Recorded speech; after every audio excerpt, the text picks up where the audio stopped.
نستمتعوا الحاجات الا كنتي كديرهم اختي او الا كنتي كديرهم اخويا، فراك عندك ثقافه ماليه قويه ما عندي ما نتسالك. اول حاجه اختي، كتعرفي تحكمي في المصاريف نتاعك. صافي دير كتفرقي ما بين الاحتياجات الضروريه والرغبات الثانويه. ثاني حاجه هي ان عندك صندوق طوارئ، او لا انا كنفضل نسميه صندوق الامان. كنرتاح شي شويه بهذه السميه هذه احسن من صندوق الطوارئ تيخلع.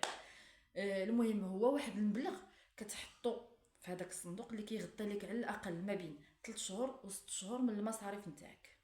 ثالث حاجه هي انك كتدخر، او لا كتدخري على الاقل 10% من المدخول ديالك، وهذا الشيء يكون بشكل منظم يعني شهريا. ورابع حاجه هي انك تكون كتستثمر، اما في راسك، اما في مشروع، اما في عقار، اما في اسهم، اما بزاف د الحاجات. خامس حاجه وهي اخر حاجه، ما تعتمدش على مدخول واحد.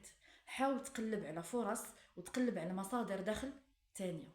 تهلاو وما تنساوش تتبعوني على الصفحه باش يوصلكم كاع الجديد ديالي.